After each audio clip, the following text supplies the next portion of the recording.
Hey, welcome ladies and gentlemen, boys and girls. It's your boy Beaky with the Elder Scrolls Legends Central back once again with another Saturday podcast. Yes, it's the Elder Scrolls Legends Central podcast at 4 p.m. Eastern Standard Time every single Saturday. So what are we going to be talking about today? Well, Return of Clockwork City has been out for a few weeks now, and I think it's about time we do a comprehensive review of the actual expansion. We're going to be going over a lot of different aspects, from like the graphics, from just in general, like how things look from with the card arts. That's why I mean like the card art on the graphics, how animations happen when you go into matches, little tiny things that I noticed that added to the game or maybe even subtracted from the game with the expansion overall, the audio quality of some of the creatures, voice acting, stuff like that. And of course, biggest and probably the most things that people want to hear about is the actual cards themselves. What impact did they actually have on the game? Which cards are viable? Which cards have changed the meta?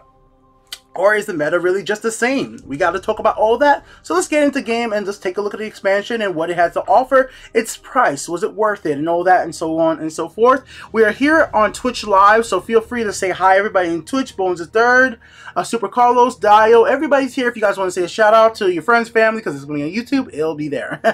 It's all good. All right, guys, so let's get into this. So new story content was added right here.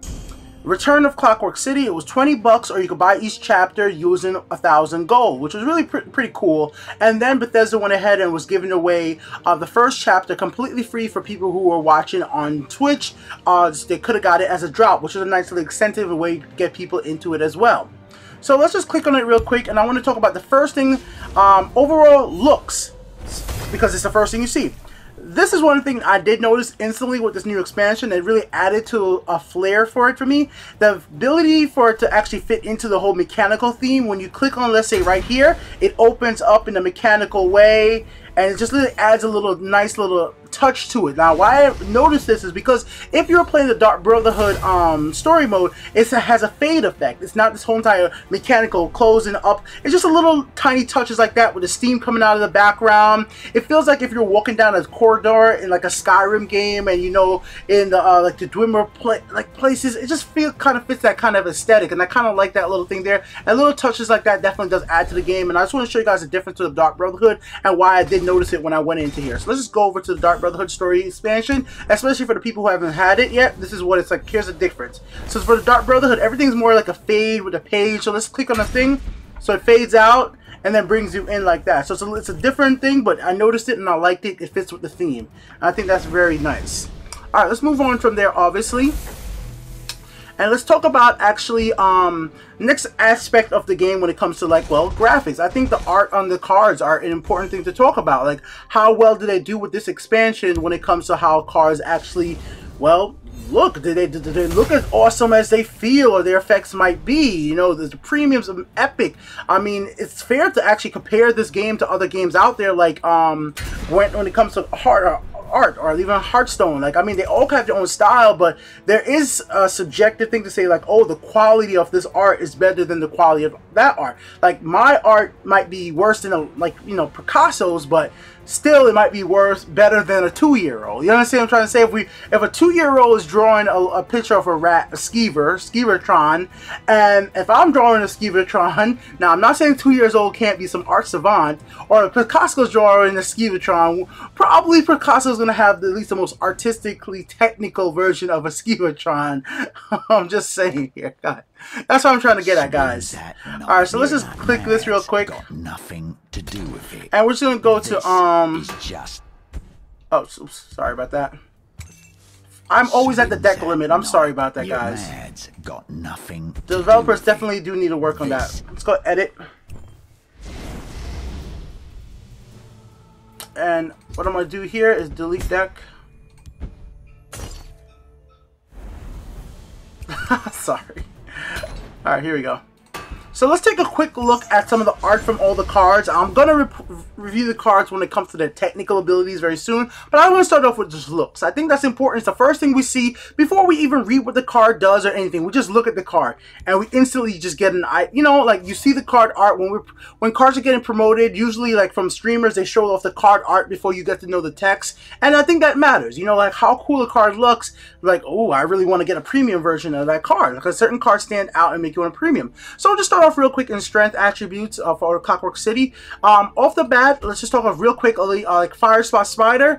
I think this one's actually a nice little art right here. You see the spider going down the corridor right here, crawling on the floor. It looks like a mechanical, you know, a spider and all that stuff, like, you know, fabricant. So I think this one's good. It does its job. And if we go over to where it comes, like, premium version of it, the premium version with its eyes of flame is really darn cool. And I think it adds a nice little touch to it. And this little glisten on the floor, I'm not really sure what it's supposed to represent, but I like it. It's a cool little touch. Could be steam, whatever it might be.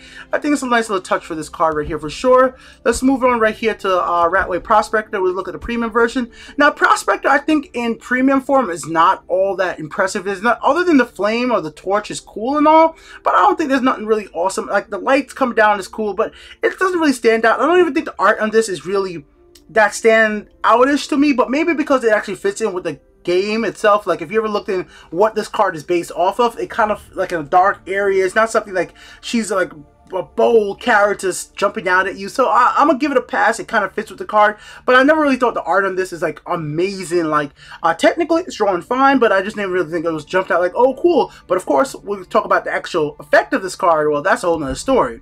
Relic Hunter, I think this does its job. It shows a guy opening up a chest. It's nothing super crazy. I would have thought it would have been kind of cool to, you know, if the chest was like it was a little, you could see a little bit more what's in there. I know you kind of like the golden like sheen over the stuff he's picking up, but it would have been nice if like a little light gleam on the premium version of the dagger. Just make it a little bit more exciting, but it is a common card, so I can understand that one. I love this. This one I love. It's like this raptor looking fabricant. This is just so cool to me, guys. And even as the premium one is not like a lot happening here, but I just overall just think this is a cool looking card. The art is technically cool. It's just a cool raptor looking thing. I mean, the premium doesn't add that much other than light in the background, but once again, sometimes with the common cards, they're not like a crazy big addition to it. Let's go over here. I think she's a cool card in concept. We'll get into that in a little bit, but art wise, it does its job, but I truthfully think the angle is a little... I understand we're looking up from below and, you know, you see the bird. She has a bird. But I was just really... If this was like a scene over in the ocean and the bird could still be behind her like that, I think that would have been kind of cool. The daring, I mean, she looks cool and all, but to her name doesn't really say like, oh, she's doing something daring right now. I'm not saying it doesn't fit into the lore of the game. It's just, I don't know. It's just, it's okay. It's okay. And I mean, that's just giving my personal opinion on some of the arcs in some card. All right, let's go over the grappling hook. It does its job. I mean, it's a grappling guy holding a grappling hook. Looks like a pretty, it's a high up mountain. Something it might be a little challenging to get up to, and the grappling hook might help out with that. Funny enough, though, I actually think the angle is a little weird on the mountain in the background, because it looks like the guy would actually kind of have a hard time getting to this base right here to throw this up here. Like, if this was Skyrim, I'm just saying, you know how like on a hill, it looks like you could jump up and walk up that hill, but if you're really in Skyrim, you know, you'd be sliding backwards, so that would be kind of annoying right there. So you guys know how that is if you play Skyrim long enough. But the grappling hook itself is pretty cool. This card I don't like. I don't like it at all. Don't like it as the regular art, and I don't like the premium art of this. I just don't think this is that cool. It's like trial by frame. Oh, Gym Class Hero coming in with the crazy host. Whoa! 104 viewers. I hope you had a great stream, Gym Class Hero. He's part of the Discord. I'm gonna give him a big shout out right now by linking over to his channel. Hope he stops by and chat real quick. Let me just find him real quick on the... so I can link up his channel right over. Ba-bam! Ba-bam! Here we go. Have a good stream, man. Stream was legit. Went 8-4 with the Famicom deck. Nice, man. That's literally exactly what I went to as well. My video is kind of a little bit... I could have went... I shouldn't even spoil it, but I could have went 10. I could have went 10. I literally gave my opponent the win by just misplaying. I've been up since 3 o'clock in the morning from work and everything. I just gave my opponent. I had lethal both times, and I when you guys watch the video, you guys will probably be upset for me for just not winning those 2 matches. I could have probably won 12, but I just gave away the win sometimes. But yeah, let's get back into the art real quick. Go check out his channel. I completely just don't like this. I don't like how the flames are just so everywhere. I know it's trial by flames, but I've seen cards with flames before that look cooler. And this doesn't seem like a trial by flames. This just seems like a dude just surrounded by flames, and the flames effects are not even that cool. It's just, I don't know. It doesn't do it for me. It doesn't do it for me. I don't like that one at all. Hunter killers, like these once again. I like these almost dinosaur mechanical kind of creatures together. Fabricant, really cool. I think they look awesome, so definitely check those out if you like. Right there. Alright, moving on from there, I think this little bug is super cool. It looks like a little beetle breathing out the fire. The fire effect looks amazing. The skull on the ground, just little tiny things. That makes this card cool. Like, that's the type of thing. The little tiny details, like the skull they put there. The regular version looks awesome. The premium version looks awesome. It's so cool. Memory Wrath, it does its job. It tries to signify what the card does, and it makes sense, but I just personally don't like the actual Wrath itself. I think the guy and what's it doing is cool, but I don't know. It's just it was okay. That's one of the things. That's a personal taste thing. I'm not saying anything wrong with that. Lanith, awesome. I think this card is cool. I even like how it's kind of dark in the background. The dude right here is really detailed. If I had the higher res version of the card, it'll be so much clearer. It's really cool. Interesting with this one, her face, like right here, it's a different take on it, but the premium effect around the arms is just awesome. So it's like, I can't like say it's bad. This is just awesome. Like that effect right there between both hands is just super cool. So weird angle. That's what I feel with this one. The angle is kind of weird, but that's just my own personal opinion. And then the premium version of the other one right over here is pretty cool as well. Moving on from there, we'll try to get through the look of everything quickly. And obviously, for anybody who's going to be watching this on YouTube, there will be timestamps, so you can watch the timestamps if you like. Let's go over to... I think this card is unbelievable. It's so cool, and if you guys have never seen the full art for this, you really should look it up. It's one of those arts. There's some arts from the new expansion that is worthy of being like printed out and posted on the wall, or like a phone screen background. Like one of the art from one of the cards is actually my background on my phone. We'll get to it eventually. But I think it's so nice, and this is like this is my second favorite art in the new expansion. This dude looks cool. The premium version of this is cool as well. His armor is really detailed. It's just super cool. I like it a lot. I think this is a great job done by the artist overall. The fur on the back, it looks so amazing. So definitely want to give that big props. Mechanical heart. It's a heart that's mechanical and looks like it's almost about to like come apart in the center. It's cool. It's a cool card. It does its job. It's what it says, the mechanical heart. It looks like it's they're pumping away, I mean, in some type of chamber. It's cool heart. The premium's not nothing crazy or anything, but I like it for what it is. This is another awesome one with the premium version, and the regular art itself is pretty nice. Everything going around it, the gears, it just is a really nice little detail. Her character model seems to really fit well. It's centered really well on the card. So like at first glance, I instantly noticed this when I looked at the cards from the expansion. This card doesn't stand out to me, and I'm not saying that's a bad thing. When I first saw it, I was just like, okay, this is like, it's another Fabricant. It's a little weird little creature. You know, little snappers. It's nothing too crazy, nothing too special, even with the premium version of it. Not really much happening, but a little glisten over the card. It definitely could have did a little bit more with the premium on this one. The other card, like eyes could have light up like glowish. That would have been a kind of little cool effect to have on it, but that's fine. Like I said, it's just okay. It does its job. It's nothing special to me. It's forgettable, and that's just like okay. This I think is actually pretty cool. The Clockworks Scorpion. The Scorpion actually, like right here, you can actually really see little details, like the little almost gear circle thing right here, attaching it together. Everything, it's like far away, but they were able to fit the whole entire thing in there. The legs, it feels like it's in its domain, and maybe even hunting a prey, which I like that. I really do like it. I think it's fine. Once again, nothing too crazy happened here with the premium. It seems with certain cards, they just do like a little shine over the body and just keep it moving. I'm not sure why that is. My favorite card from the expansion, because I just overall from its effect wise, I like it a lot. I think this card is amazing. It looks super good. Like, he's running on top of the side of the shield, slails through the storm, fits his name. I just think swing, the water effect coming off of his body or the ship or whatever it might be, and the premium version is kind of cool. I just always thought it was kind of weird that we don't see at least a little something. Like, is this just supposed to say that it's falling off his body, I'm guessing, and not actually of, yeah, it's just supposed to be falling off his body because there's no water effect up here. Like, it's just cool. Or maybe it's just supposed to be a movement effect. I'm not really sure exactly what they're trying to say here. I'm pretty sure it's probably movement, but I was kind of thinking when I first saw it, like, oh, it's wet, and that's what we're kind of looking at there. But I just like it. I think it's really detailed, it's really cool. It's all around a really nice one. Moving on, let's go over here. All right.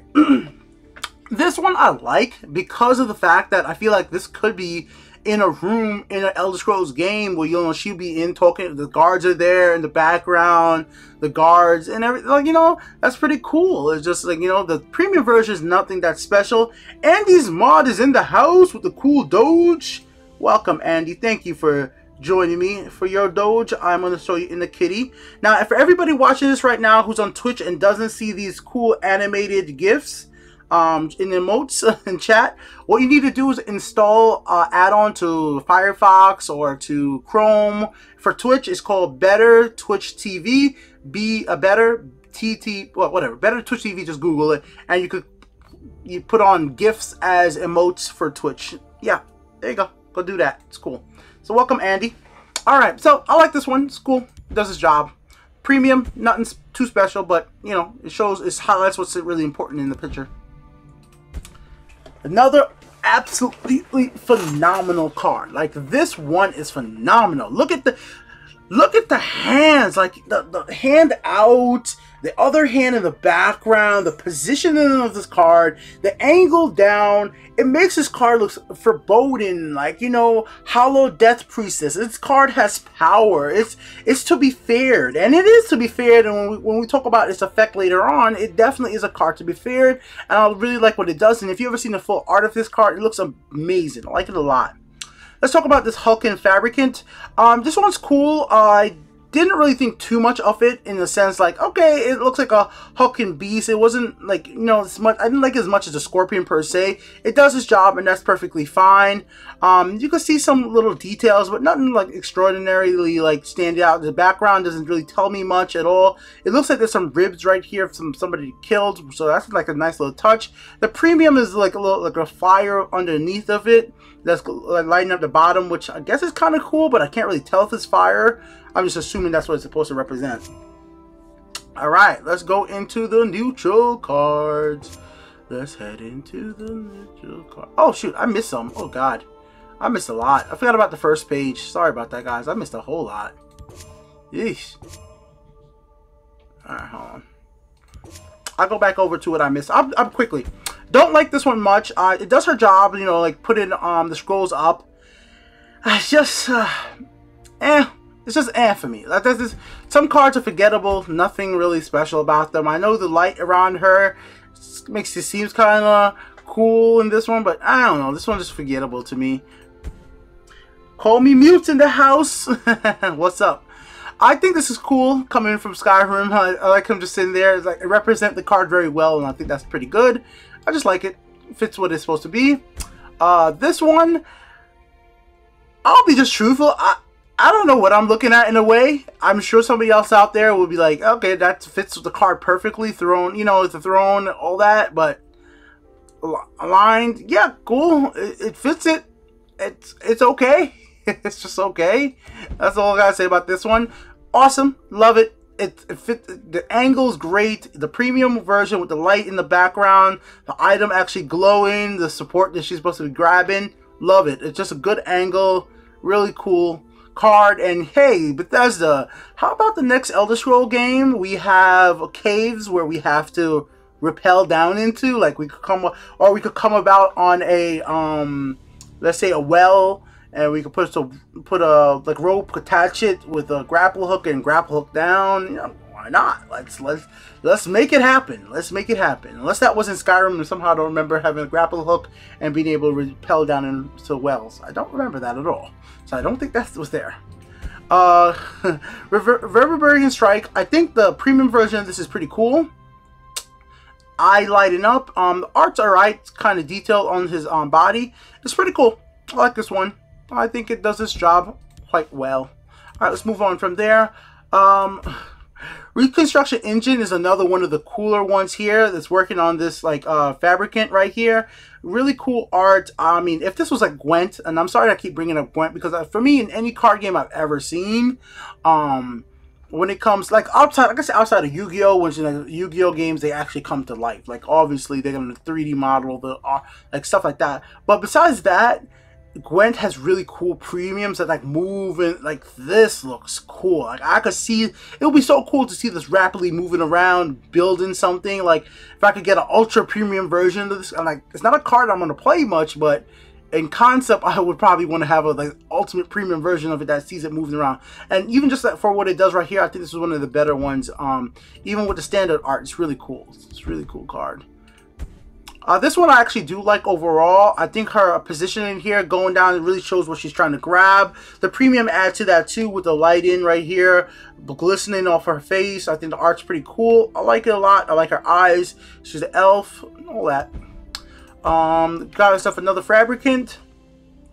Give me a spell so I can swing like Spider-Man. I think the premium one for this one is kind of cool. Like it just stepped in and like made an impact right here. The jaws, or no, that's blood. Maybe it's blood dropping out of the mouth. I'm not actually too sure, but it's just cool either ways. I think it's really detailed. The fine little lines on it. It's just really nice little touches, and the touches like that's what I really like to see. So stuff like that, it's always good to see. Riften Lawkeeper. If you guys hear knocking, I'm sorry about that. Can't do anything about it. It's happening somewhere else, so I can't, do anything about that. So Nord right here, I think this was one of the other cool ones. It looked like he's about to like, yo, you guys know the guards in the Elder Scrolls games. Yo, don't mess with them. They're gonna, no matter how strong you get, somehow they seem a little bit able to hang on with you. So yeah, so this is cool. This really fits really well. The premium version fits really well. I liked this the moment I saw this one. Mechanar's Will, this is super cool as a premium. The hand, I always like when I see stuff that could possibly be like a spell or something happening. Mechanar looks pretty badass in this robe right here in the background. Like it overall, think it's a cool one. Alright, let's keep moving on right there. We already talked about those. Card Collector, Memeness, cool. Card Collector, it fits what the card does. Really nice little detail on his clothing, the cogs, like all that. I think the premium could be better. Like I said, some premiums just have this weird little like glow that just goes over everything, and then it's just like, it doesn't focus on one anything. It would have been cool if the cog itself was just the only thing glowing, or if his eyes were glowing looking at the cog, just adding that little extra little flair to everything. I think that would have been a cool little look. Ruthless Freebooter, this is actually another one that, and I like this card because of just the way the dude looks, but overall, like the background, I don't know, just like him in the forest and whatever, but it does its job. But the premium adds a little extra to it with the sword, his eyes, and all that. So cool. Darren, nice. So this card looks cool. I like how detailed it is. The guy grabbing the sack, the thing in his hand. Man, when we come back to talk about this card and what it does, that's a whole nother story. So we'll just keep on going with the graphic stuff here. Love the premium effect on this card right here. Look like he's standing outside getting blown on. Like his hand on his head, the expression on his face. It's a fun card, and the fun is always something that stands out when it comes to art. So that is worthy of discussion. Yeah, Back Alley Rogue. Talk about a card that fits his name. Leaning on the wall, two people talking. He's trying to get that information.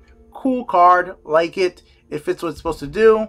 It's not something that's going to stand out like, whoa, but it kind of makes sense that it doesn't stand out for what the card is actually trying to portray. Okay, so Terra. I think this card just looks, this suit is awesome, man. This suit is awesome. The moon in the background, the house with the premium, the light, it's cool as heck. It just is. Alright, so Stalker. I think she's a good looking character in a cool environment with the lightning in the background, the torch. I think it's a nice one. The moonlight coming through. If there's little details like that, it's nice. The moon is actually clear and detailed. If you look close and you see the bigger version of the art, like, you know, little stuff like this. It's always interesting to be able to see like the full version of these cards, because the full version of the arts, because you see all the extra little details and everything. Now, weakness is probably got to be one of the sickest premiums in the game. Like, look at this thing. This man is hurt. This person is hurt, or machine. I can't. They're hurt. Like, whew. Tell me you don't like weakness, man. This is top tier right here when it comes to premium art, and even that's just because the regular art was that good. The person who just drew the regular art, and then when they added the premium effect, it was good. It was already telling you like, oh man, they got hit, and then the premium just takes it to another level. I think this is a very good effect. Like, if you were told an artist to draw me somebody getting weakened, like, you know, what would you draw? Like somebody shot with an arrow in the knee, on the knee. What would you do? Okay, this to me is cool to see the this fire coming out, but it's meh overall. For the rest of it, the premium is okay, but it's just meh. Nothing exciting to me personally. But that's me. I think this cool, does its job. For the premium, the little circle thing happening right here is cool. The art itself is fine, and it does the job. That's it. It's not like crazy standout for me, but it does the job. All right, let's move on to over here.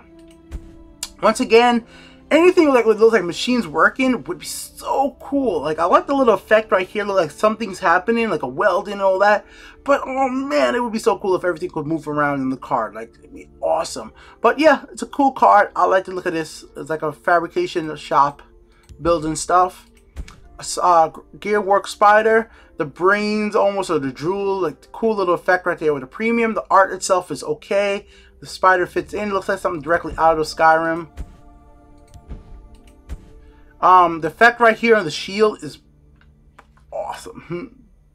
Awesome little effect right there. Like, it makes it almost like it's, well, like, you know, like something just shattered across the shield or something like that. And it's ready about to swing. Good position, strong, sturdy. I like it a lot. Reflective automation. So this one for the premium, I don't think too much about the premium version, but I like the little details. Like, anything you can see is really small details, and I've seen the full art. I like it overall. And here we go, another one's a stance. I like seeing the whole, most of the body on the card. Nothing's really being cut off by the edges right there. It's a good look, really detailed. If you've seen the full art of this, which I have, it's pretty darn cool. Premium wise, once again, nothing too special happened here with the premium, but that's almost too suspected. This is the card that I haven't really found a deck to use in, but that's a whole nother thing. But yeah, as it looks, it's pretty darn cool. It is a pretty darn cool card for the premium in the background, seeing the smoke. I'm sorry if I yawn sometimes. Remember I said, guys, it's 3 a.m. and I did the whole entire gauntlet video. That's actually on YouTube right now, and I need to put a thumbnail for that video. Which, oh well. Hey, thank you so much for the follow. But if anybody, for some reason, just wants to, I'll just link it in chat. I'll link it in chat just in case anybody wants to just check it out or to bookmark it for later. I have my whole entire gauntlet run on YouTube right now. You can find it right here and check that out. I'm starting to put up a thumbnail for the video yet, just as well, I'm doing this now. Okay, let's move on from there. Skeevatron. I think Skeevatron looks pretty cool, especially with the premium in the background, the glowing little eyes back there. Skeevatron right here. It's nice little art right here, little detailed stuff on it. It gets powered up. I like it a lot. And here we go. Art wise, my favorite, and you guys will clearly see why right now. If you're looking at my phone, the full art, it's a card I revealed, yes, but still, even with that, wow, getting a lot of messages the moment I open the phone.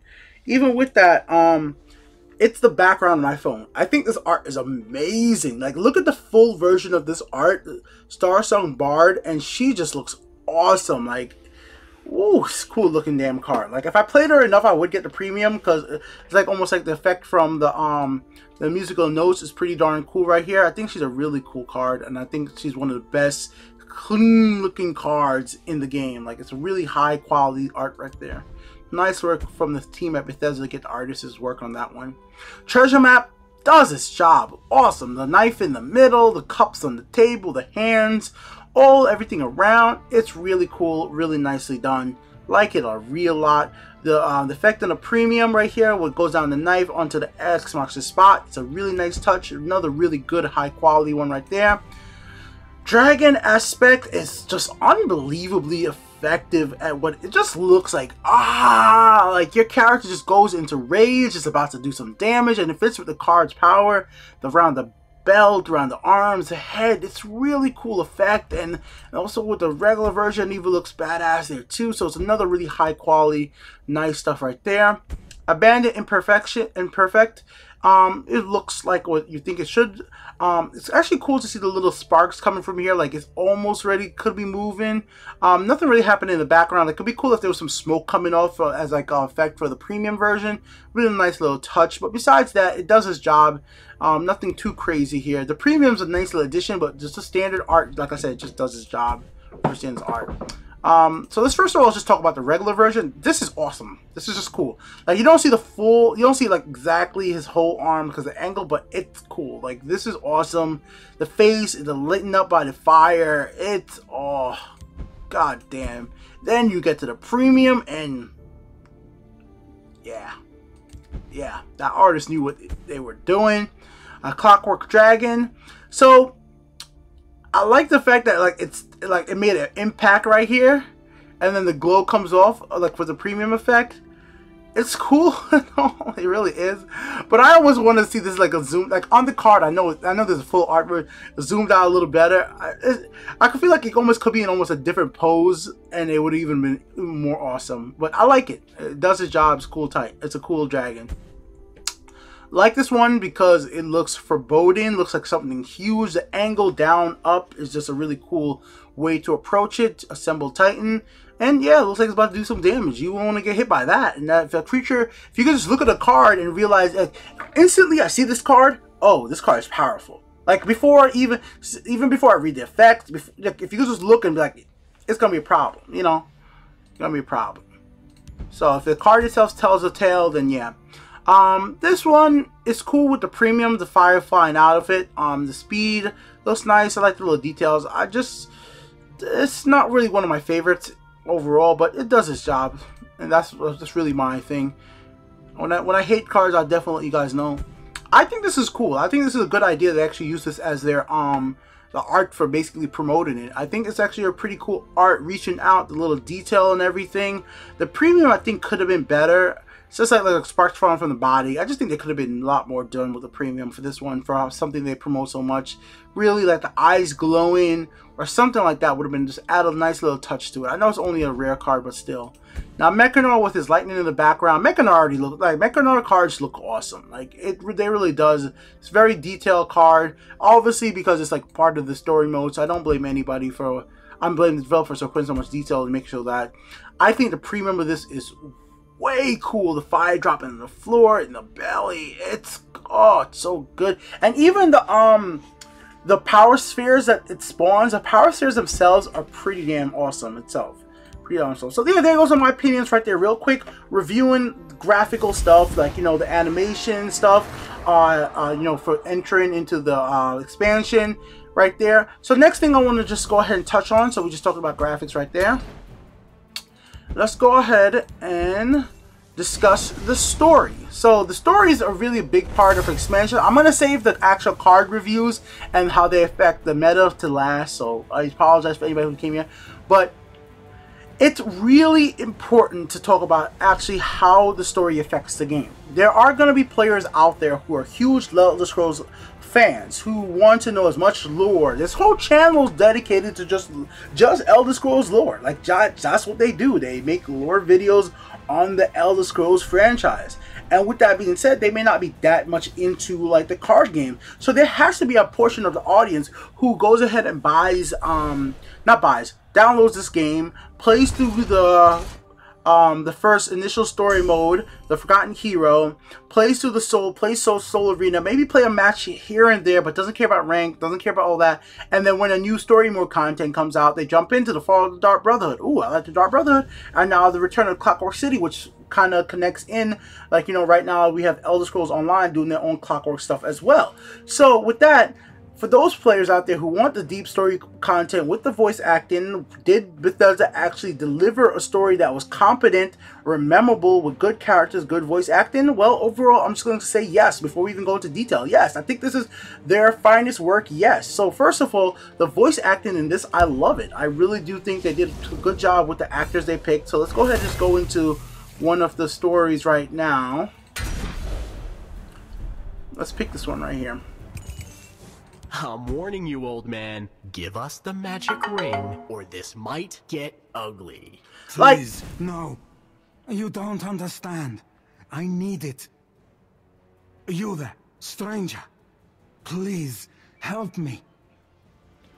See, like, you see how this guy is like the old man, the pauses before he doesn't speed through his line. He knows when like little stuff like that matters. I know that may sound like a crazy, but little stuff like that adds to the realism of the person. He's in distress. He's not speaking super fast, but he's old. And that adds to the immersion to it for telling the story that this game is trying to tell. And the voice acting is clear, crisp, and all that stuff really does matter, especially for when it comes to a free game. Yes, Bethesda's a big studio, but there's been big studios out there that put out pretty bad stuff when it comes to voice acting, voice lines. I mean, we all could go ahead and go to some of the problems with Mass Effect early this year. I'm not trying to shit on EA too much. But the door is magically sealed. This inscription reads, "Only the dead may walk these halls." Like Swims at Night, I like how he talks, a little gravelly voice. All that really adds to it. So let's actually talk about, well, the story itself. So voice acting is good, adds to it. This inscription. They killed at the door. I'm not drinking. So overall, each chapter has their own little going on. It's like, you know, you hear about the story, you want to get to this place, how do you get there, you're trying to get this item. And what I think was so cool about this story, I remember the characters. I remember Glenn, Mechanar, Swims at Night. Everything is rememberable a lot more to me than some of the stuff with the, not that the Dark Brotherhood story wasn't, and of course I just played this recently, but I feel like this told a more complete overall story that I really was I cared about even more, because in a way with the Dark Brotherhood storyline, of course, is kind of like a betrayal. Like, I felt like I was just led on a road that I had to follow, and the same thing is here, but I felt like I was participating in a cool journey with this story, especially when it came to seeing the memories. Like, I felt like, okay, if this was Skyrim, like, oh, I get this thing that showed me memories of this guy's past, and now I have to go ahead and relive those in these cool little puzzles, and the puzzles are awesome in their own little way. And then their effects, if we're going to talk back around the graphics, like little stuff like this, the whole different atmosphere here is really cool addition to the game. Like, this is a cool little animation, a cool effect, and makes the whole entire story modes more memorable, right? The voice acting right here, like, we don't even hear her talk that much, but listen.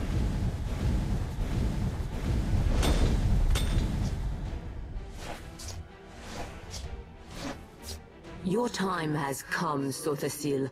All these years you've looked down on me. Have you any last words?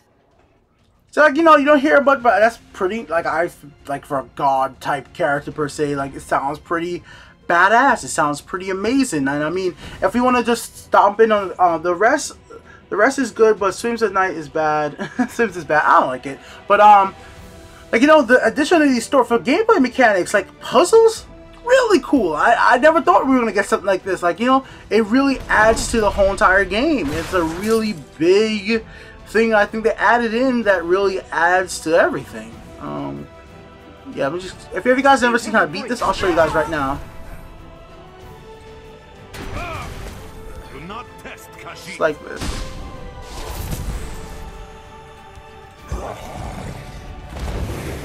Like, you know, that's like super cool to be able to add these little puzzle things and just, like, you know, Speak, curse you. Curse you. Fine then. Die, old friend. Fall before the one true God. Like, I've played so many Yu-Gi-Oh games over the year where they've done custom characters, all different. Like, there's so many bad ways to do things in dark games that I'm glad that there was money put into this, effort really put into this to make it nice and different than what we've seen. They could have done exactly the same, like this sounds cool. They could have did the same thing they did before, but they've added new elements to it, the new gameplay effects, new lane conditions, stuff we haven't seen before. I mean, obviously a big spoiler right here. But if you like, the last mission in this is unbelievable. Like, this last mission is just unbelievable. Thought you might. Mechanar's will must be Like, the choices that you can make on the way the match goes is just a cool little addition to the game. And that's what makes it so much fun. Like, how everything is, like, twisted on your head. Like, I never thought I would have a match where everything I summon becomes basically 1-1. Like, watch this right here. If this is the one I picked, I may have picked the wrong match. Oh no, this is Lonith. I picked the wrong one. This is the Lonith match. Alright, me concede. The battle is yours. The battle is yours. Like, I almost want to play the last match again right now, but let's get into the other stuff. Like, probably the most stuff. The meta changing thing. How did overall the game feel? Oh, one more thing before we leave though. The actual story mode itself. I think Master Difficulty is a lot of fun. Now, obviously, you guys see I'm only on Act 1 here, but remember, I have another account provided to me by Bethesda that I played through the expansion before most people, and that's farther in Master Mode. So if I have to experience a lot more, I'm going to be doing a full tutorial for Master Mode on the channel coming soon. Hopefully, I said last week, but hopefully within the coming week. It's just that work and everything else is getting in the way. But yeah, really awesome stuff right here. Never seen Clockwork City. What in the world is this? I've never seen Clockwork. Well, Maverick, you need to go ahead and get yourself some Clockwork City. It's really cool. It's a full expansion. That's what we're talking about now and everything. Full story mode going over basically the power that lies within the Clockwork City, and you have to face this guy Mechanar in the end, which is kind of like a spoiler, I guess. But it's pretty cool. You'll check it out. I don't want to spoil too much by going into detail and everything in the story, because I think there was some nice little notes. But now let's talk about what probably everybody's actually been waiting for. Like, if you're here just for the story, the voice acting, and that stuff good, yeah, I think the art's overall great with most of the cards. And if you're here for story content, awesome. Now, for the people who are here for single player, you're done. For people here for multiplayer, oh, we have a lot to talk about. So, did Clockwork City significantly change the meta? Let's start off there. No. There you go. I'm going to go into full screen. So because this is where we need to talk about important stuff. I do not think that Clockwork City significantly changed the meta or significantly changed the way this game was played. I don't think the cards that added it to the game are so big and big change that every deck got mixed up. It's not been out as long, but in a way, it definitely did not have as big as an impact. It definitely didn't have as big a impact of Heroes of Skyrim. Like, not even close as Heroes of Skyrim. Now, of course, Heroes of Skyrim started off with Commander and Mundus Dragon, as some people like to call him, Echo of Akatosh, until he got patched. So that was a big, big thing initially. But even after they got patched, I still think that Heroes of Skyrim has made a big impact to the way the game was played. Many decks before Heroes of Skyrim are just not viable anymore without some of the Hero Skyrim cards, or just because they already have to counter some of these dragons. Now, when it comes to the Gauntlet, so I played through the Gauntlet, you guys are going to be able to see my Gauntlet run. Most of the decks, now, and I don't blame people, most of the decks I was seeing were decks that were not using many of the new cards. They just were not incorporating them into their deck, and if they were, they're only incorporating 1 or 2 or maybe even 3 of the new cards. But overall, it didn't seem like many people are using or testing those in their decks. And I think the reason for that, if you're going to be playing something in a tournament, you want to be something you're more comfortable for one, but still, it doesn't seem like these cards have made that big of an instant impact that you're going to include it. When, like I said, SharePoint Dragon came out, like, if you had agility, you were just throwing SharePoint Dragon in there. SharePoint Dragon is one of those cards, like, common card? Yes, we go. Like, it's like, hell yeah. And that's the whole thing to it. I think you could literally go on rank right now and play with a deck that doesn't have any of the new cards from Clockwork City, and it's perfectly fine.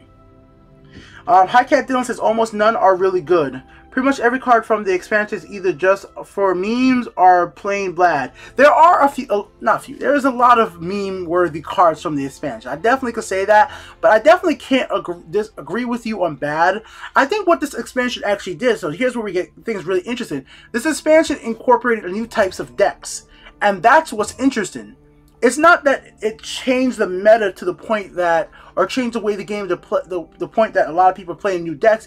Is that for the people who have been playing for a long time who want to play new things, they now have an option with the Fabricant. The Fabricant and neutral cards have become good enough that you're willing to make a spell sword deck that has a majority of neutral cards. You'll have the removal ability from Piercing Javelin, or you might throw in there Blood Magic Lord and whatever, and you could maybe able to combo them with some of the Fabricant cards for lethals and powering them. Like, you know, they start off with a assemble into I say Facticoma, I seem saying Fabricant, but assemble the Facticome cards, you know, you're +2. You get +2 right there, then you turn them into a guard, then you add lethal, you know, the ways to stay alive. So now I can play with a spell sword deck that plays into Blood Magic Lord, and then eventually we're going to go ahead and put that down because we have reflective automation and be able to keep Blood Magic Lord alive, or whichever way you want to do that. And now I even have decks like the Clockwork City Ultimate Comeback deck, as you guys asked me to call it, because that's what this deck is. You know, we have all these creatures right here, the Fabricate, Sense, you know, all these creatures that have keywords. And then when you throw them on the Monday Stone, now when Monday Stone comes out there, most of my creatures already have lethal and guard already, so then you could throw on to, now you could get war, now you could get drain, and that's like that's strategy. Now I know some people hate Monday Stone, but I'm just thinking it added a strategy to the game that I wasn't thinking about before until I put the deck together, because now look, I know I'm gonna have guard, and I know eventually I'm gonna have lethal. So you know that's already 2 keywords down. Well shit, if I get breakthrough, drain, charge, like all those could be significantly useful, or regenerate, but you could regenerate here. So if you get all these down and then you know, that eliminates your chance of what you're gonna get from Monday Stone. And if you could control what you could get from Monday Stone more accurately, that could win you the game. If you're gonna get the charge, if you're gonna get the drain, if you're gonna get the breakthrough, and you're playing something like Unstoppable Rage. And I'm just giving you guys an example. I'm not trying to say like this expansion is just for Monday Stone. I'm just going to give you examples that it's a new type of deck I never thought of making before. I never thought of making a deck before that had it so that, oh, I know once I build up these creatures, I can more likely predict what I'm going to get from Monday Stone, which makes there less RNG from Monday Stone, which makes there be more skill added to the game. And if a player wants to play like that, that's an interesting way to play the game, a new type of way to play the game. There's our new types of Dwemer decks, which I think is interesting as well. Some people get bored of mid-range prophecy decks that just go face dealing, but it's true. So, but I mean, you can't say all of them are bad. Like, are you playing them bad? Like, all right, if you're playing, like, you know, what did Annie say? You're playing mid-range prophecy decks. All right, so if you're a prophecy player, obviously this new expansion is not for you. Like, there's not that much prophecy coming from the expansion at all. Like, I can't even think. Let me actually look. Let's look. How many? I actually want to know that right now. Let's look. Try Pro Prophecy, and like, right, it's only him. He's the only card that interacts with prophecy. Nothing else does. Oh, him. Yeah. So there's only 2 cards from the expansion that interact prophecy. So if you're a prophecy, if you play with the prophecy system heavily, it's not going to work out. This is a card that, you know, you're not going to be using it that often unless your opponent is playing a high prophecy card, a deck. That's another whole situation there. So yeah, it depends on what type of deck you're playing. But that isn't to say that there aren't decks that this new expansion has actually helped out. I think Scout got another boost. It definitely helped Scout. So if we go look at a Scout right now, let's look at let's just bring up a Scout deck. Defense Clockwork. I don't know what I was doing with this one yet, but let's see what it was. Oh, I know what this dumbness is. No, forget this deck. Don't even look at this deck. That's straight. That deck is straight memes. That deck. Okay, whatever. Starsung Badass. We'll just pick this one. Don't play this deck either. This is just to use Starsung Bard to it has as many unique cards that I could possibly have. It has as many as them I have, and 3 Starsung bar to reduce the cost of these cards down for fun. But why has this expansion helped out Scout? Well, let's take a look. Off the bat, Sails Through Storm is now an additional 6-drop that has the ability to summon creatures. This 6-drop could summon cards like Parthenax. Like I have gotten a turn 7 Parthenax and my opponent just forfeited the match. Now obviously that could happen not only with Scout, anything, but turn 7, I attacked, I played it on turn 6, turn 7 I attacked, Parthenax came out, and I've been playing a Word Rules earlier. My opponent just forfeited.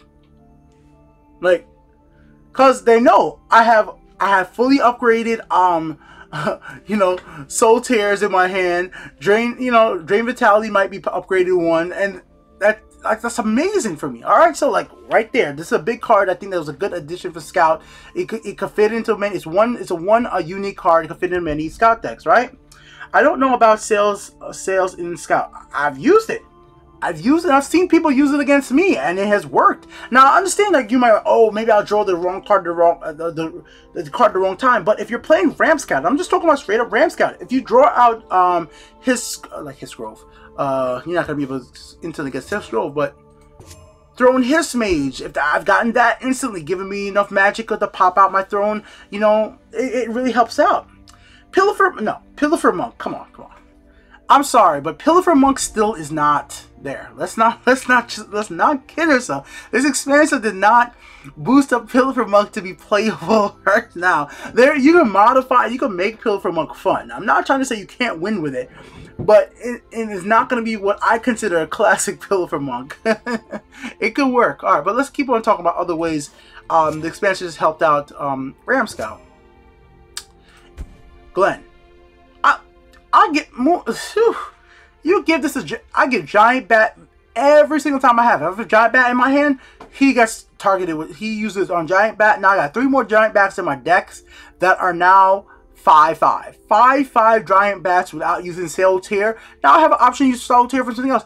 Or I could go ahead and use it on another creature that could draw me more cards. Eclipse Baroness, whatever it might be. Yeah, I don't use it on Parthenax. I know some people might want to do that with like Parthenax or something like that, but that's not what I'm getting for. I've used it on Tezcat. I've used it on, you know, cards where if I get it, it could win me the game instantly. And that's what I think is interesting here. So that's a really big one. Let's talk about another interesting card. Now, I have tested this in Scout, and I've seen something.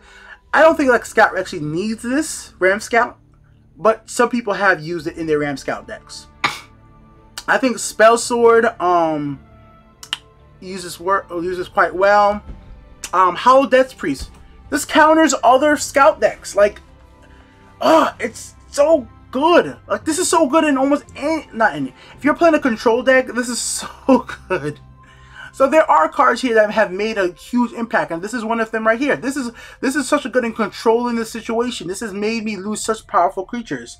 Clockwork Dragon and Reflective Automation has been pretty nice in Dragon decks.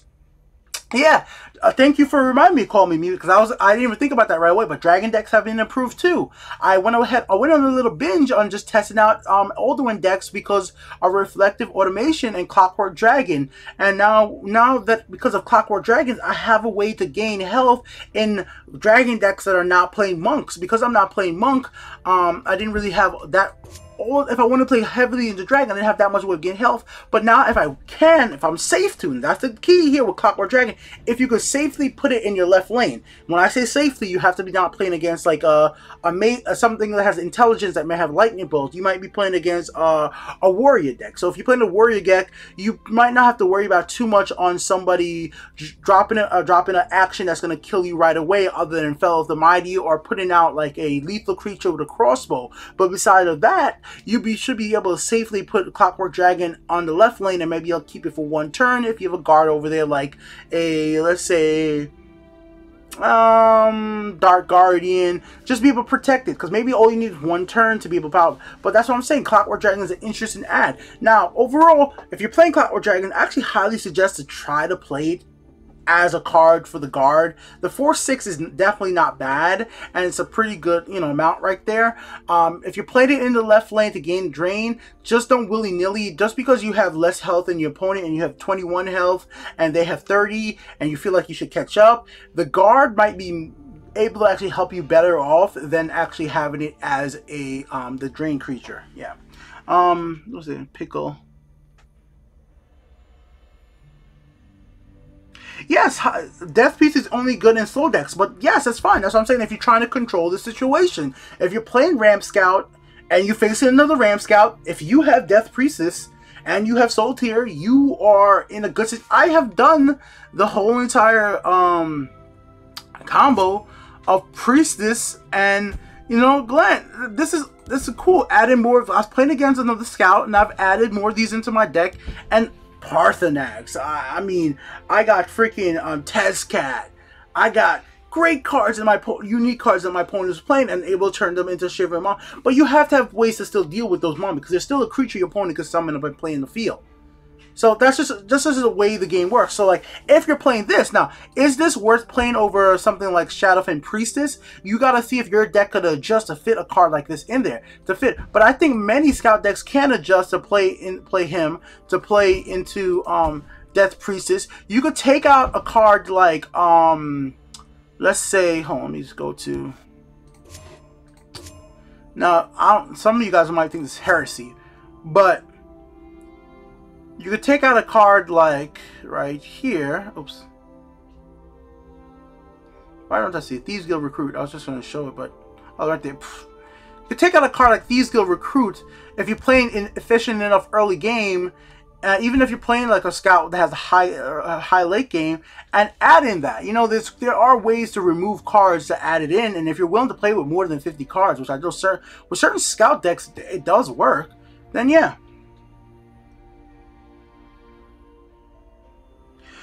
Death Priest is dead against aggro where the meta is full. See, that's where I actually do disagree.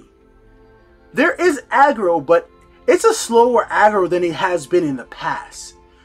Now, I haven't played a huge amount of rank lately, but from the gauntlet, from the casual matches I played when you guys streaming, a lot of times, even when it's aggro, when it's like assassin, even when it's something like archer, you are not losing the match by turn 4, turn 5, turn 6 as much as you have been in the past. There was a time when I'm just constantly getting hit by, you know, big old creatures like Ally right here, where constantly people were just getting him out. Mighty Ally, powering him up, going to face. Like, okay, we have all seen this, right? Let me see.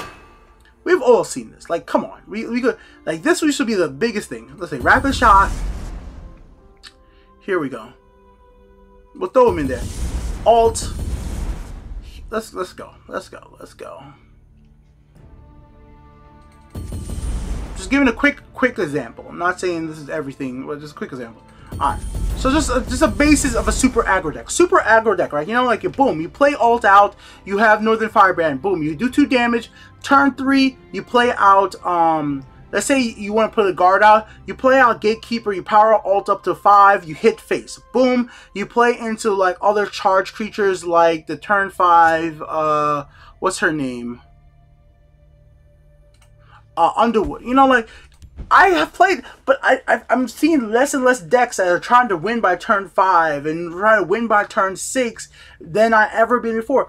Aggro is slowing down from my perspective. People are experimenting and having even the aggro decks having more removals, ways to come back if everything goes wrong. Because aggro decks like these are very vulnerable to just running out. Now, maybe if you're ranked 12, rank 11, yes, you might be seeing a huge amount of aggro, but I think the lower down you get, maybe even in casuals and stuff like that, people are starting to play for the longer game to see different things happen. So yeah, just my opinion there. I think rank is slowing down. I'm not sure if you guys agree with it. I mean, aggro is slowing down overall.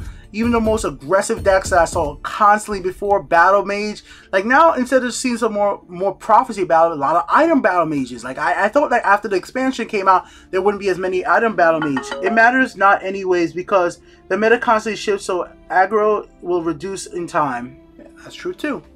But let's actually go over directly the cards overall and see like their actual impact on the game. Okay.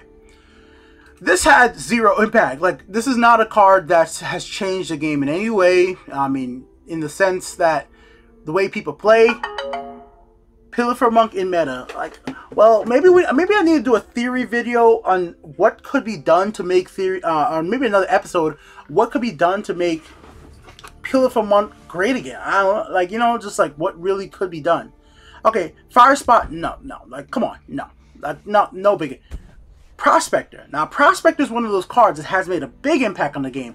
Treasure Hunt is I think one of the key additions to the game. Once again, I just go directly on you on Dylan, is it gives a new way to play the game for the long-time player. Treasure Hunt is another way to play an item deck. Because of the treasure hunting ability to power up items or power up the creatures or the item, you know, and you know, this card, like if you ever have I know so many people have not really used this card that much, but she could be an amazingly powerful card, man. If you get Rat with Prospector out, 2 of them, turn 1, turn 2, and then you get her out on turn 3, and you have treasure maps on turn 4, what? Like, these cards can power up quickly enough, more powerfully enough, and they can win you. It's another way to do an aggro deck with items, and I think that's a significant addition to the game. So overall, across the board, I think Treasure Hunt is probably one of the top tier things added in this expansion. It has made an impact on the game because it comes with another type of way to play the game. It will not be for everybody, but I personally like Treasure Hunt a lot. I like it a lot better than playing Masters of Arms and the whole Master of Arms and the Gardener of Swords combo, you know, discarding to the graveyard. It's a really cool combo. Make Pillar for Monk great again. Yeah, love it. I absolutely love it. So overall, all Treasure Hunt cards, I really can't think of any of them that has been like a horrible add to the game that's completely useless. Like even this card, which I personally don't like that much, I've seen people find good use for it in their decks. And at 1 magic a cost, they have found fairly good use for it. Now, like I said, not for me. I found it in decks where you can use High King Emmerich. I don't think it's all that much of a great card, but it doesn't need to be every card that great. But there are people who use this, and for like, god damn it, let me turn my phone. I'm sorry, guys. Like, why the hell am I getting so many messages? This is like, it's embarrassing. Sorry about that. Alright, my phone's on silent. I'm sorry. Let's keep going. Rune, love it. Great card. Thank you for the follow. Much appreciated. The Shank Show, the College of Winterhold welcomes you. I need to change my subscribe sound once again. Super Carlos, I keep forgetting to do that. Love it. Love it. Rootless Freebooter, great treasure hunt card. Come on, goblins, more goblins. People who like goblin decks. Does it significantly change goblin decks? Does it significantly change out Assassin's deck? Not Assassin, sorry. Swindler's Market deck? Not really. Not really at all. Now, she's an interesting one. It just has to be in the right deck, and so on and so forth. That's how the treasure hunt cards work. They just have to work out there. Yeah. Like, you know, even a treasure hunt support's a cool one. If I say the weakest treasure hunt thing is this, I mean, you're gonna get it activate, but overall, unless you're gonna get it on, like, usually on the turn you play it, I don't like it all that much. That would be a play for fun. It's virtually impossible to win with Pillar for Monk. You have to get lucky. Like, wait, were you guys when? Thank you, sir. Charmer, thank you very much. Were you guys here when I was playing against somebody who was using like Elsewhere Lookouts and just kept powering them? I'm like, I just wanted. In the end, you run out of steam with Pillar for Monk. It just, I respected them for doing it in rank, but that Pillar just ran out of steam. So let's just get back to what I was saying. So treasure hunt. I'm just going to disagree with the people who don't think that there's anything that was that significantly added into this game, because treasure hunt is significant for the players who want a different way to play a different item type deck, and for me, it's my default item deck now. I'm not playing Gardener, I'm not playing Master of Arms, I'm not playing just a regular item deck. I think this is a new, different type item deck that I like a lot. I think cards like this, the Fabricants, are cool cards to combo with the neutral creatures already, so I think they make an impact for what they're supposed to do in their decks, so that works out fine. That's if you're playing with them. And especially, I got to rank 5 with Pillar for Monk. Hey, I got to Legend with Pillar for Monk, like, but that was like back in open beta. That was when the Burglar was like, how many people remember when people were telling like the Burglar is too strong? Now everybody's just like Lightning Bolt, Piercing Javelin, Silence, Guard. The Burglar is just poor Khajiit. Poor Khajiit. Beaky doesn't count. Beaky, that doesn't count. Oh, I think it's count. Alright, let's keep going. Grappling Hook. I like it as a new addition. Specifically for me so far, it's in Archer. Outside of Archer, I haven't loved it. In Warrior, I just haven't loved it there. In Battle Mage, I haven't loved it there that much as well. I'm not saying that it can't be worked. It's just in Archers where I've been having the most luck with lethal or with gaining health back. It's been a really cool combo right there with Unstoppable Rage as well for a turn 11 combo with somebody like Giant or Child Hersine, pull the creature over, and then, you know, Unstoppable Rage the whole lane, win the game. I think this card is trash, and it's a trash card. Like, I just don't... Tell me, guys, like, is Trial by Flame worthy of anything? This is where I would consider this just a bad card. The Fabricants are good, but you have to play bad decks to achieve them. Okay, Dylan, I can understand what you're saying. And yes, there needs to be more Fabricants. There needs to be more. But I think they did what they did right now, because if they would have put in more assembled Fabricant, like, it would have been an insanely big change to the game. And maybe they should have. Maybe they actually really should have. Like, I mean, there was an advertisement I saw on Reddit. Somebody posted like, oh, one of the ads is like new meta, and I'm like, it really. It's for the people who are want to play these new decks. Like, you could go through the whole entire, you know, expansion, play the whole story, and just keep on playing decks you were playing before. That's what makes it so weird. It's like, I don't feel like you need to play any of these new cards. You just got to be prepared to counter them. Like, you have to be prepared that, yes, now there's going to be more ways to silence in a strength deck. That's the thing. Trial sucks. Thank you. You could have considered a new players. If Clockwork had added a whole bunch of meta-defining cards, it suddenly starts becoming a play-to-win game. Like, you have to. Yeah, thank you, Andy. That's a good thing to think about too. Like, if Assemble would have became such a big, well, yeah, it would be paid. Even though you could pay with gold for a new player, 1,000 gold is a lot of money. Because even like, I think you were saying call me mute. If I'm correct, you were in chat. You were like, you didn't have 1,000 gold to enter into today's Rumble, which I don't understand why Bethesda cut the time limit from it for the Rumble. Is way too short. Like, they really should give more people more time to play. Like, if I would have went to sleep today, and then do the stream, I would have not been able to play in the Rumble at all. So, I really do think that. Hey, what's up, B Quick Stan? Thank you for joining us.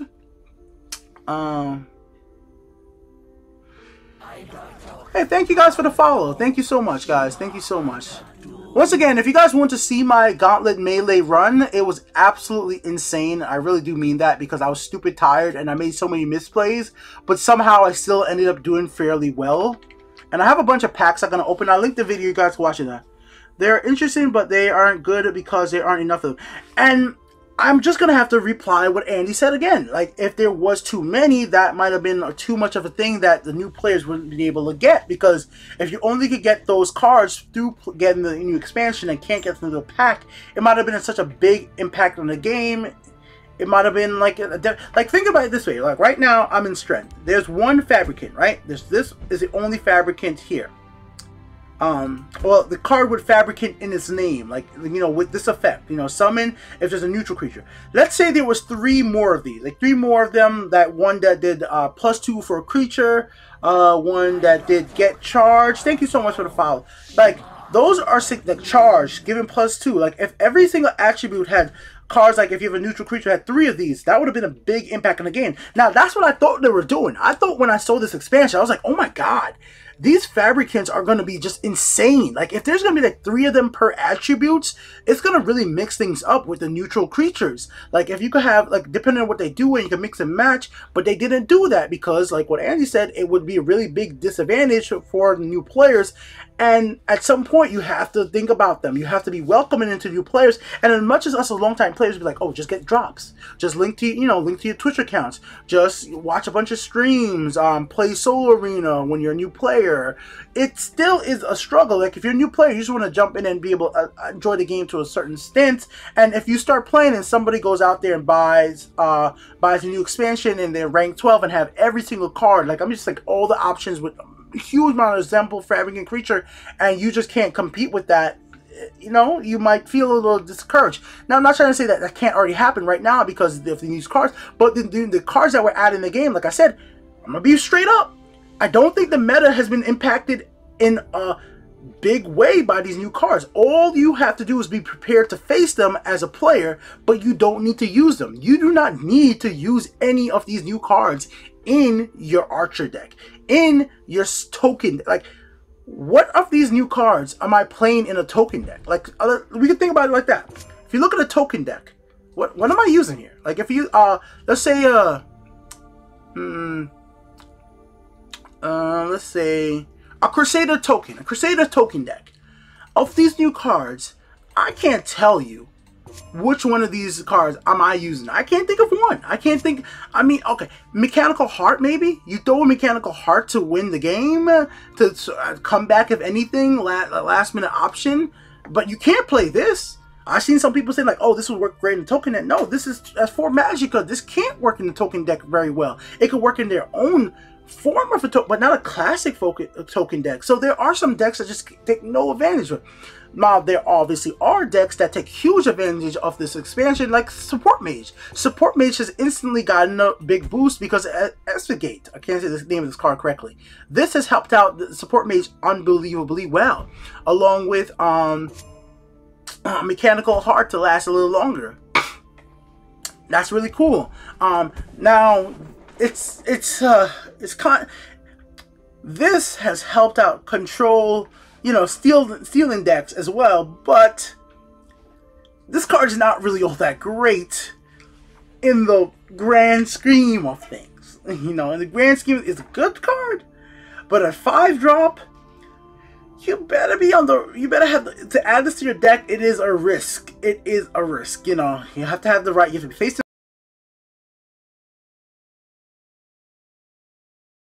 This type of card is added in there for. If you know what your opponent could be possibly playing, if you could ban certain types of decks, if you know that Ramp is banned for your opponent, if you know that Mage is banned for your opponent, not Ramp, but Scout is banned, and now your opponent's your opponent said they're gonna play Battle Mage and Warrior, right?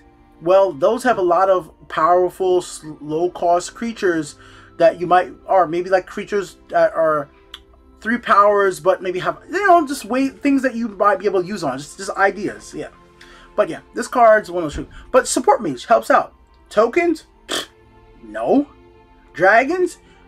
Yeah. Reflective Clockwork Dragon. It definitely helps, especially if you're going for Alduin deck. I think it's never been easier to summon Alduin because of this expansion. It never has been easier, except for that. Some of these cards completely meme or stowaway. Yeah, please. If you prove me, I'm saying it can't. It's just not a great card. This is just not a great card at all, but it's available to you, so there are bad cards here. This is a humongously powerful card, and I see it will be played a lot more later on in tournaments specifically. This card is going to become key. So there are cards out there that I think will make a big impact for, like I said, Mage, Control, for like that. But there are other things that are just like, whatever. Like, there are going to be decks that could use this very well, but how many? This is a cool concept, right? This could give you a action that you weren't expecting. I like it. Memory Wrath. I thought this was going to get a lot more play, but it really hasn't. I haven't seen this played enough to really analyze it, and I haven't played it enough to really analyze it yet. Unfortunately, the times that I've been playing against an item deck lately with Gardener's Sword, which I still see plenty of, I just don't have an intelligence deck on me, and I'm not using intelligence, so I don't have the chance to use Memory Right. I haven't been able to use it once against a Scout deck who was playing Soul Tier, and I ended up winning the match, but you just have to have it in the right deck. And I was asking Justin Larson, the guy who actually revealed this card. I was watching his stream. I hosted him a few days ago, and he's like right now it's like it's okay, but it's not top. You know, that's what he's basically feeling. I was like, yeah, it's one of those cards that's like okay right now because of the effect, but until the developers, like I said, I hope they do it. Give me a creature, give me a card that let me pick one card in my opponent's graveyard, either graveyard, and banish it. Not even my opponent, either graveyard, whatever.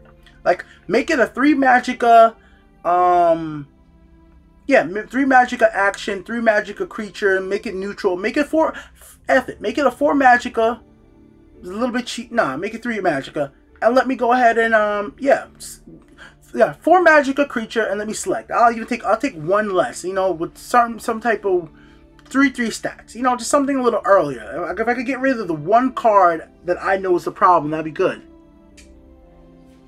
This gives me an idea, I'll be back. But yeah, if you want to go ahead and make a card, like, I just think there should be something that summons and you banish a card you could select. That's the biggest problem with Memory Ripe at a 5 Magicka. Alright, this card is utterly useless. Like, this is second worst in the expansion. It's only good because if you're playing tournaments, and once again, this is a tournament card maybe, and you know your opponent is going to play, like, tokens, like, maybe, yeah, but I've been hit with it. And luckily I had 2, like, it was just like, wow, you got lucky that I played 2 of the same creatures. I wasn't even going for that against, I still won against my opponent in that turn, like, that game, so I was like, it didn't help you that much. It might help out in something like in a Stellar Secret 1-turn KO type deck, but this card is garbage. Let's just not even try to trick around here. Another one, I've not seen a person pull this off. But this is the best card ever to give away in we'll give with barter. Which we gotta make a deck around that, everybody. We gotta do that for stream. We gotta build a deck around barter, and we gotta barter away Daring Hiss. We gotta do that. That should be fun to do.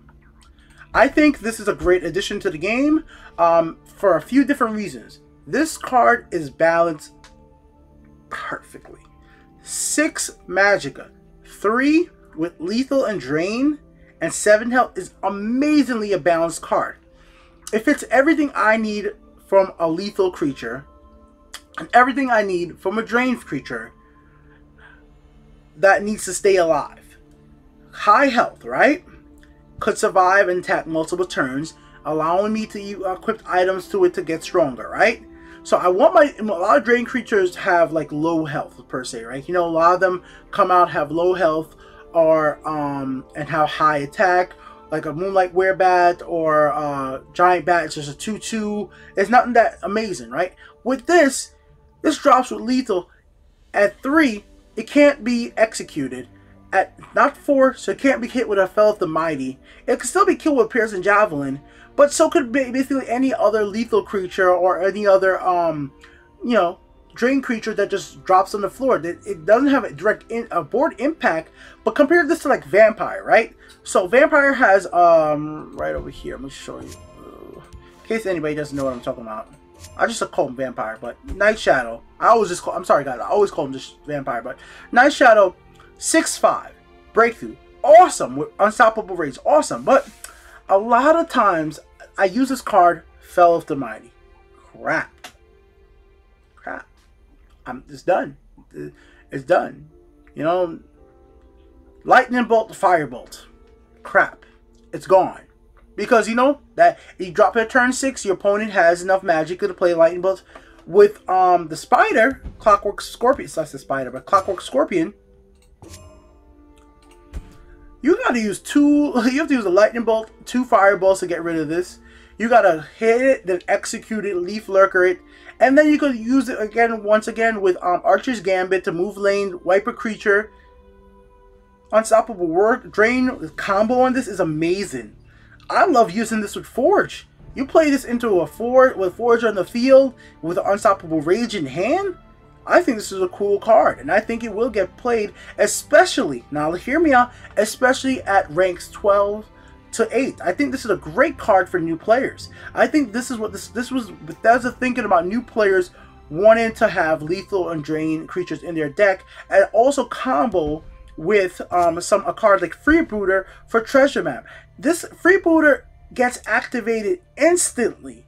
So you drop Freebooter at turn 2. At turn 3, you draw a card on your turn, right? And now if it's a Clockworks Scorpion, Freebooter becomes +4 with Drain and Lethal. That's a great card on turn 4. You know, like for 2 Magicka, that's amazing. So Clockwork Scorpion combos with that so well. So for those new players, that's where I'm thinking of making my new deck. I mean, my budget deck. My budget deck would be built around stuff like this because these are very budget friendly and the effects are very friendly to new players.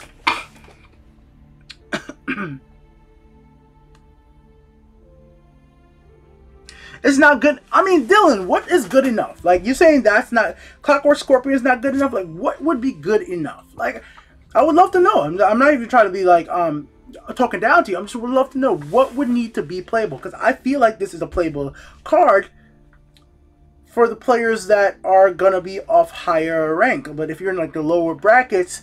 You know, you'll play enough ways to get rid of. If you're gonna be playing, you might play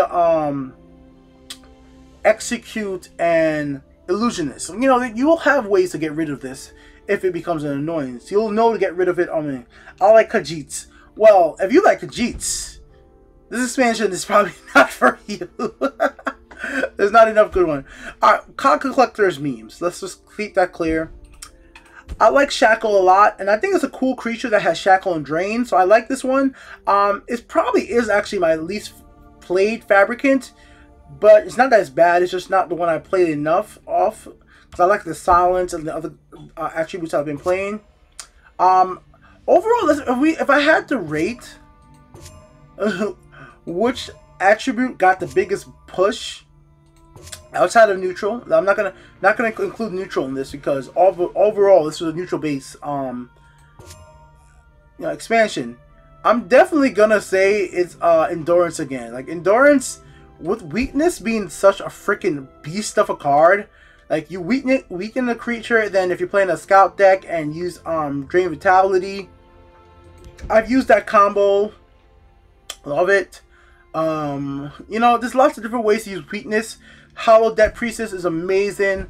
This card is amazing if you pick the right card. I've done it. I usually like to do either with prophecy creatures or other creatures that's going to come out and make a big impact to the board with charge or something like that. Really cool. I've seen people use this in warrior decks and it come out really well with the right charge creature, like, you know, Battle Rage Orc. So it's a lot of ways to really use this quite effectively. Now, unfortunately, it has one of the worst cards, Bracelet. I have not seen anybody use this effectively. Nobody. Like, nobody. No YouTubers I've been streaming, watch streams, or anybody. I'm not saying they haven't done it. I've not seen anybody use this card effectively in any meaningful way. This card is, other than the story, I think this card was just added in for the story. I don't think it's actually a good beast card. I don't think that I'll be using this much in my my decks when it comes to for new players. I might just because I need something common, but I think overall it's not that great. Arena. Where does it fit in? Arena. Which one? I mean, Bracelet? No, I wouldn't even take this in Arena. If you guys are talking about Bracelets, I would never even take this in Arena if I could. If I had to. Hulking Fabricant. I was playing somebody with this earlier today. I just silenced this. Immediately, this guy got powered up. So that's why I don't like. This is why I don't play this too much. Like, I'm just gonna silence this thing. Like, I'm gonna get rid of it. I'm not gonna allow you to get an 8/8 creature on turn 5. As a longtime player, I know better. Now, will this be good in, like I said, if you're rank 11 and your opponent doesn't have that many silence creatures or that many removals? Yeah, and you have the expansion. Well, this could be quite effective for you. For me, I'm good. I know I'm not letting you keep this card. So that's why I would prefer to play at turn 5 if I'm playing an endurance deck. There's probably other cards I would want to play that gives me a better boost immediately. The Scorpion. Oh yeah, definitely is good in Arena. Definitely good in Arena. I like this card. I think it's a good 2-drop. Guard, Drain. Interesting combo. I haven't had enough time to really test this out to say it's the best. I mean, it's interesting. I need to play enough guard decks to really, yeah. Let's go. I think that's about it. Once again, this card's trash. Just remember that again. It's pissed. I got this a while ago when I didn't want it, and I was like so mad. Heart is awesome. This has saved my life so many times, and this is one of the cards that I have neglected talking about so far, but I think it is a big impact on the game. If you're playing a willpower deck, you now have to think about that your opponent could be playing. If you're facing a willpower, your opponent could be playing this card, and right before they die, they may pop this out and turn the tides on you. So if things are close, you just might have to think about that. You're like, if you're like, oh, I'm just gonna go to face and win the match, then boom, they drop. Oh no, I'll have no more cards. Like it's just something that's happened. I've saved my butt so many times. My opponent's about to beat me. I have 3 health left. Right? Oh yeah, 3 health. My opponent feels like they're gonna win. They play out Test Cat out of their hand. Boom. Then I play Test Cat. You know they're about to win. It's my turn. Like end my turn. No, they got me down to 3. They played Test Cat. Whatever it was. I play Heart. Now it's their turn. They draw the next card. The next card is not enough to go ahead and cover the distance, and I win. Like, just situations like that has happened where the Heart has saved me. That extra prophecy, all that is cool. And now I haven't done it yet, but it might be fun to put this in a prophecy deck. But just because you get extra prophecy back. And I've looped this. I've looped this with SC, the thing that returns it from the graveyard, 3 times already. Oh, so cool. Oh god. 3 or 2. Was it 2? Whatever. It's at least been 2. It's really cool. Really cool. Really damn cool. Alright guys, I already talked about making those will. I think the cost, I wish it was 3 or 4 costs right there. I think this card is cool as a guard. If you get the effect from prophecies, is awesome. I think people are going to start playing this card a lot more very soon.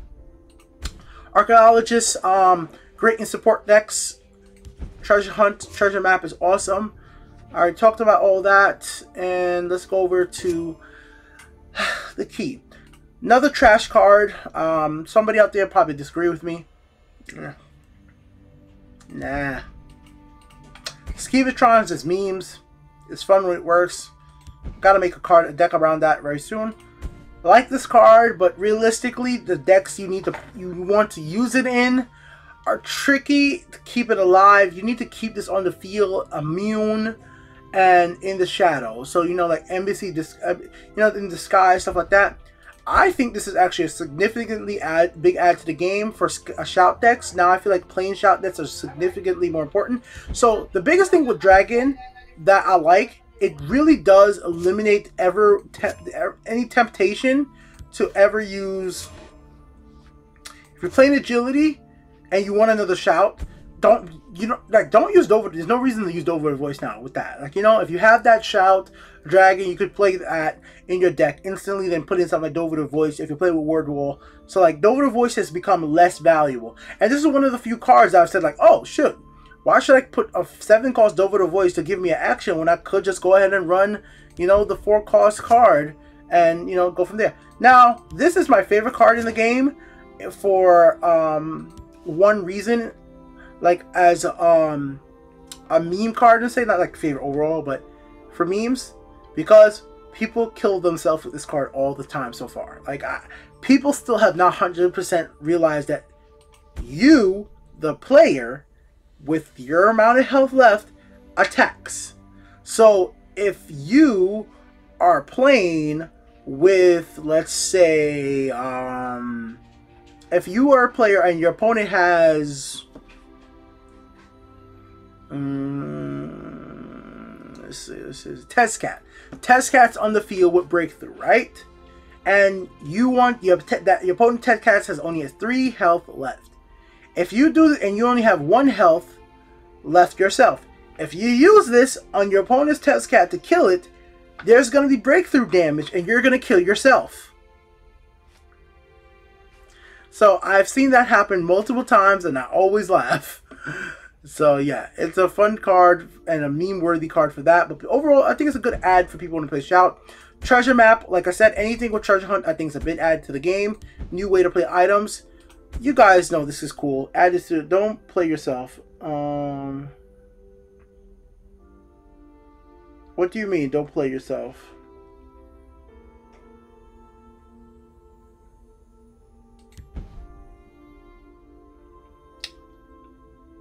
What do you mean? I hope I made sense what I'm saying. Oh, don't play that card. Oh yeah, it backfires a lot. So people gotta play one. OP. I don't care what anybody says. This card is OP.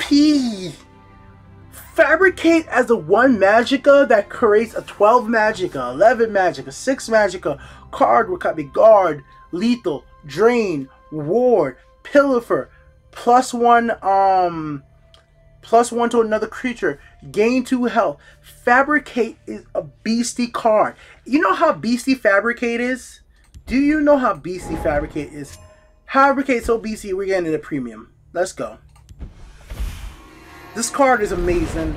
It's one of the best adds to the game. It's an absolute amazing. If you get Fabricate from College of Winterhold, like, you know, when you play that support in the support page, it's such a big add to your, like, depending on what you pick, it's such a huge add. Yes, the creature you get from Fabricate could be destroyed with lightning bolt instantly. I know that's like a meme on Reddit and everything, but if you play the creature and it survives, it could make a huge impact. If it's a guard, it's a huge, it could even, think about it this way, it's a 1 Magicka card that could create you a 6 Magicka 6/6 guard. And that's now a creature that your opponent has to deal with, and may have to use their Piercing Javelin on, may have to use a Finish Off or a Leaf Lurker on, where you, instead of that being happening on a creature you want to keep, like a Manticora or the Dragonborn. You know what I'm trying to say? It's an unbelievable card. It's so good. It's so good.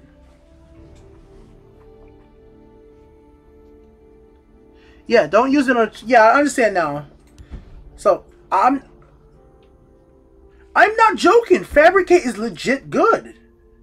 It's a legitimately good card. If you are playing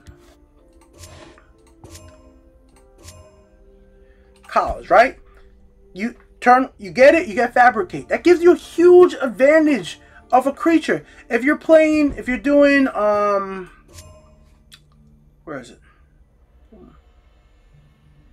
Moment of Clarity, and you see Fabricate and some other stupid, taking Fabricate could legitimately be the card you could give your guard. It could be Drain. It could, like, that card could be exactly what you need to win the game. Like, yes, it is RNG, but you pick what Magicka costs. The card is, you pick, you know, which effect it has. I think that card is it's a card you're gonna see get played a lot. But let's get back into here.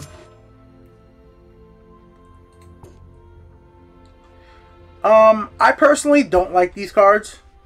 I've seen one person legitimately use it effective, and it was on stream too. You guys were able to see whoever was here, and they were able to get all of them back onto the field with while a Hall of the Dreamers was in play, so they all came back as 4/4. Well, I mean, 2 of them came back from the 1 as 4/4. So that was pretty cool. But then I just killed them, you know. I just killed them, and then I removed Hall of the Dreamers. So I'm like, eh. Ooh. Yeah, the thing about Fabricate is you can't be stupid about it. Like, I'm just gonna be straight up. You can't be stupid, and you can't be like, oh, I'm just gonna take the 1 mana creature so I can play it next turn. Sometimes you have to take the creature that's 6 mana Magicka that you can't play for another 2 turns, because okay, I turn 6, now I'm gonna definitely have a guard that I normally wouldn't have, because my deck doesn't run, you know, any creatures that have guard at turn, you know, for a 6 Magicka. With my creatures that are in my hand right now, maybe if I'm playing a modified Pilfer Monk deck with Descendants of Akataj, Master of Thieves, right? I'm playing those cards. You want to protect those cards normally, right? A Daring Catapus. You play Fabricate on... Wait, you can just play this and play Fabricate. Play Fabricate on turn 1. Boom. Alright? Turn 6, you have a 6-cost guard now. That, you know, like, once you put out Master of Thieves, you have all these creatures. Now you can drop that there, and that's going to protect those creatures. It's just, you have to know when to make the right creature to win the game. That's all. Okay. Once again, it's a card that I just don't see being all that great unless you get it to happen as soon as possible. Like, you would technically want this effect to happen by turn 7 or 7 Magicka at least, so you could at least get it before you could have played, you know, they're imperfect anyways. So that's the whole thing to it. Assemble creatures, I like them all. I'm not gonna go into them all crazy because, like, I just like them all. I just think if they had even more, it would have been a big impact on the game. Just like the Fabricants, big after. This card though, I don't personally like it that much because it's from your deck. If it was 3 random 1-cost creatures, I would have been all about it. But as a 3/3, even as a Dwemer, 3/3, no. No. I understand. Like, you know, you would go ahead and play, you're going to use it to get, like, all the 1 cost. If you're going to play it in a Dwemer deck, you could go ahead and get a Black Reach Builder. You could go ahead and get, Spider, Shadowmere. Like, you know, like, not all of them, but, you know, different, because they're all different, if I understand correctly. At the end of the stream, we're going to open up some packs, so that's coming real quick, guys. Yeah, 3 random different, so, like, I wouldn't run 3 of these in any deck. Clockwork Dragon. Not many decks I would just add this into right now. At 8 Magicka, I just really like Dwarven Centurion for big creature. It's so much more powerful to me, so I like Dwarven Centurion way over this. Mechanar's fun. I want to play Mechanar more, and I will. I like it. It's not great. I'll agree with anybody that says it's not great, but I like it because it summons the 2 guards, which are 2 creatures you could put items on if you're playing a treasure hunt deck or whatever other type of deck. That could be if you forge out. So like, it's all different ways to like have this be fun. Like, you know, so I like this as a fun card. So yeah, that's basically going over. So I guess we're gonna go ahead and wrap this up. Summarize everything up.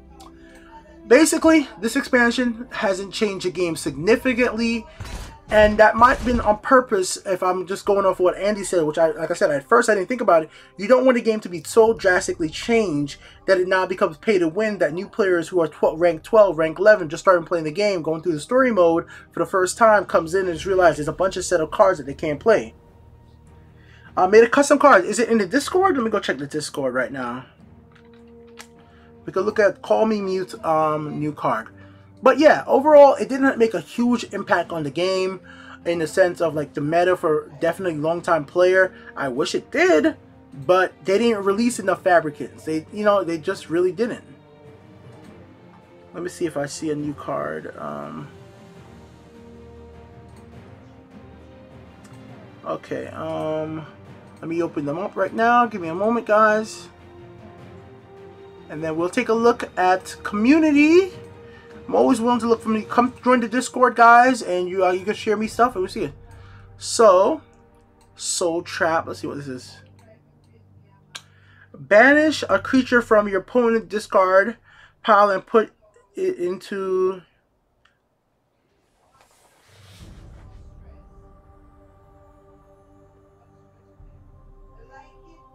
That's worth 5 Magicka. That's for a... Yeah, give me that. Give me that any day over Memory Wrath. That might be a little OP. Oh my goodness, in certain decks. As there become more and more ways to interact with the graveyard, I like that. Good job with that one. Alright, let's take a look at the next one. I like that one a lot. Okay, red guard, 3/5. Okay, choose a creature to banish from your opponent's discard pile. I would actually say the stats are... I would drop this down to be a 2/4. So it becomes accessible to execute.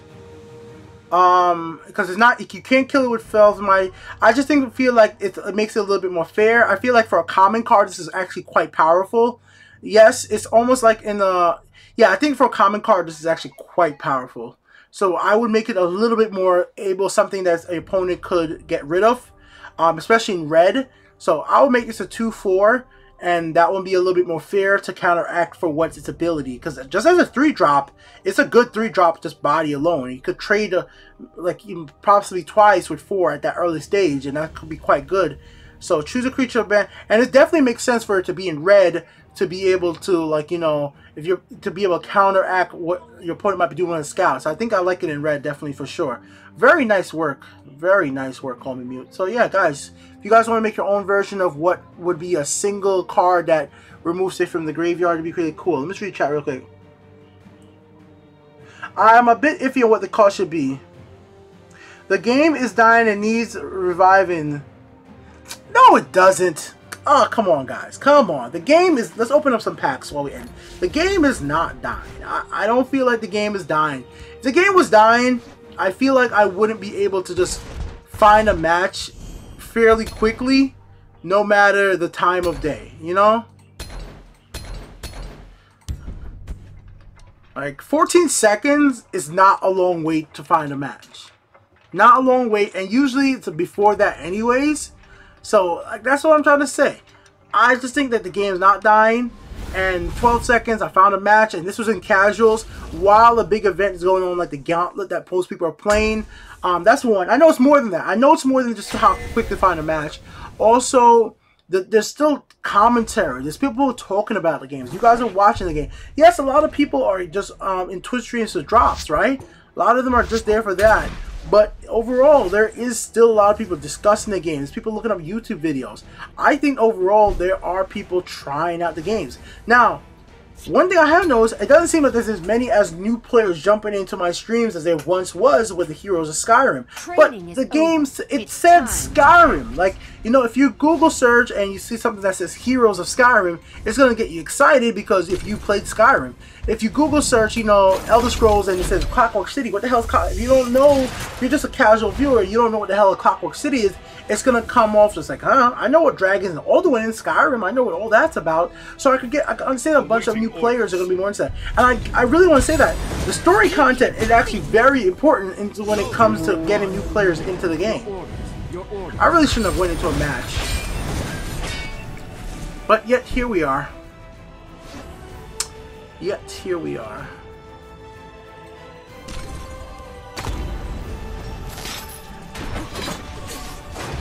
I'm probably going to pay for that, but whatever.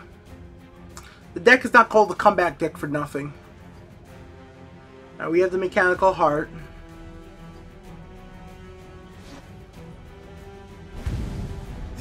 Like, this guy's playing the token deck. So this might be a really good example.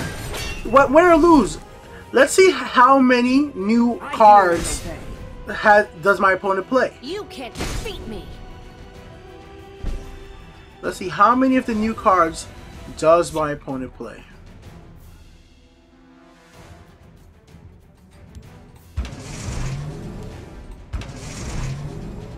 Yeah, I know I probably should just kill this right away, but man, if they put out like a pit line, let's wait for that.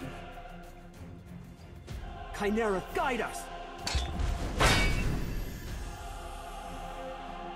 You can't defeat me. Acknowledge. Leave nothing. Leave nothing. Into the breach. So I don't think my opponent's going to be playing much of any new cards. I don't think so. Okay,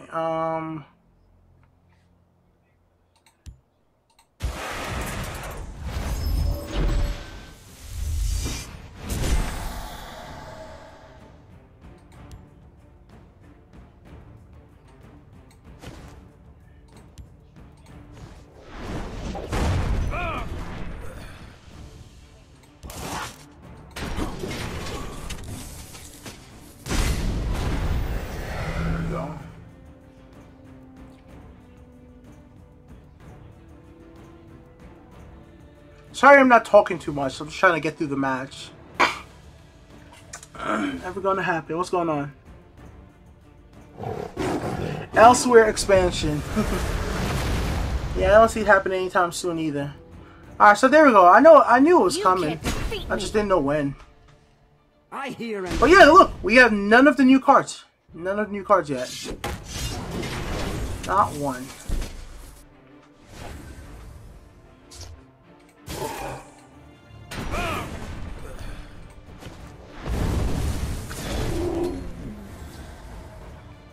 We're gonna have to play this soon.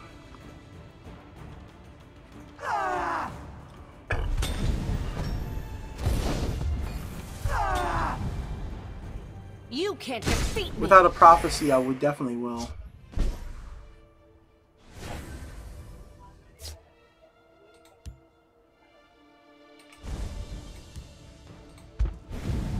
They will not get past me.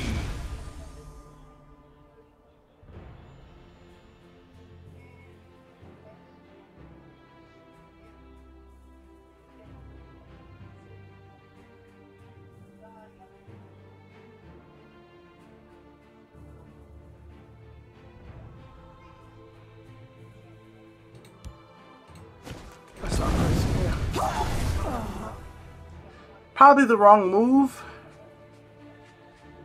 but whatever. You can't defeat me.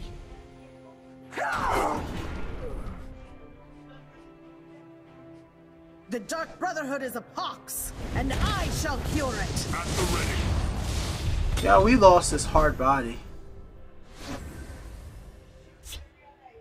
Yeah, oh well.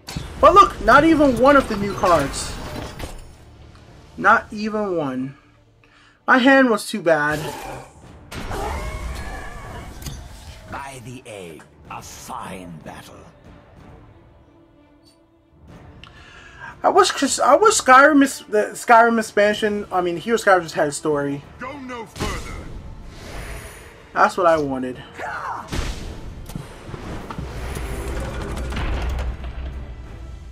But look, once again, why would this guy play I am death.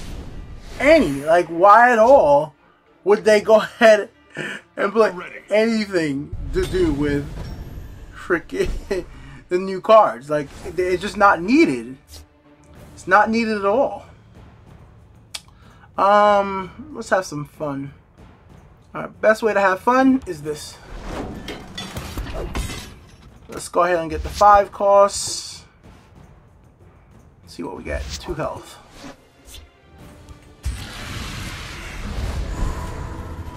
Oh, look at that. Let's see what we got here.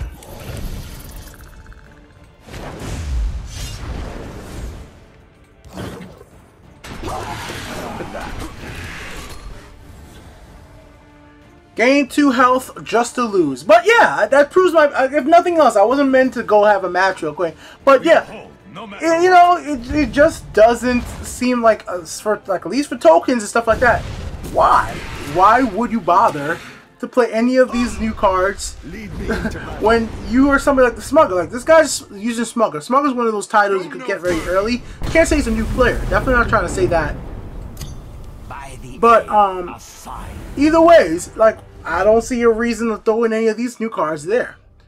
Alright, everybody. I think discussion's there. That's my review. Overall, I'll say it like this. It's an absolutely fantastic story expansion. It adds in an awesome little story to play through. And I can't even say little. It actually takes some time. Great content when it comes to master difficulty. Great at it. Oh my god, I'm the last melee. I'm on my last melee match. If I win, I'll go 9-3 and be the top 500 as of now. Good luck, man. Damn, Mute had to say maybe. You can do it. So we ended off with some pack openings. I got 17 packs to open. I'm not sure what I'm going to do with them all, but let's go see how lucky I get. Heart of the cards, guide me.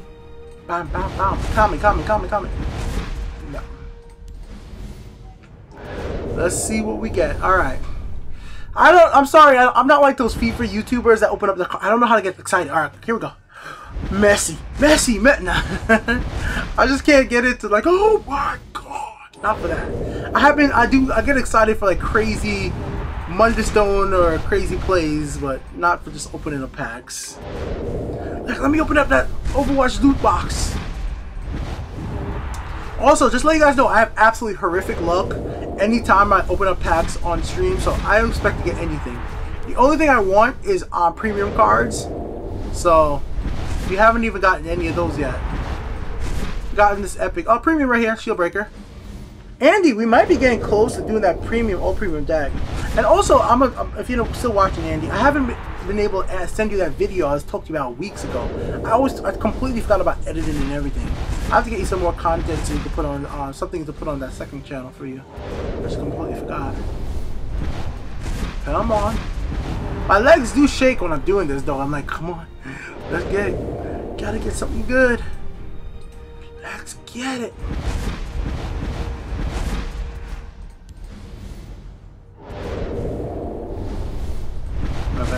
Come on. Nothing. Also, for the people who have never played this before, or just like thinking about playing it, who might be watching this, you just put your mouse over and you can pretty much tell if you're going to get a legendary. So, no, I am not going to get a legendary out of any of those cards.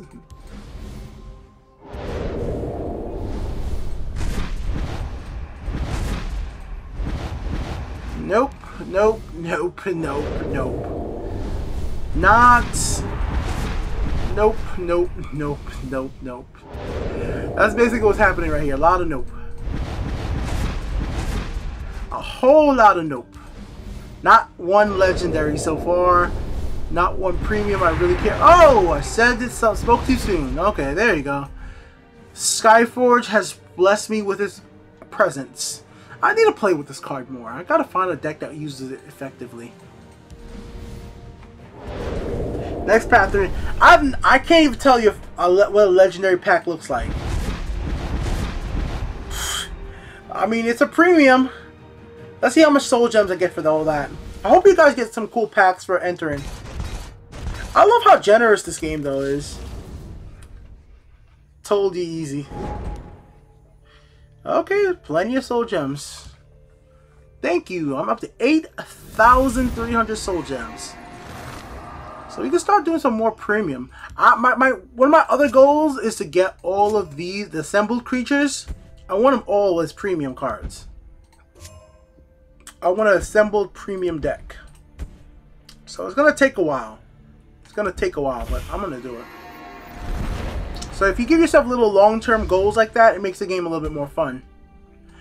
Alright, ladies and gentlemen, boys and girls, it was an absolute blast streaming today. For everybody on YouTube later, Twitch people, you can hang around for a second. We're going to do a little something extra, like always. So, YouTube guys, out. See you later. Thank you for watching.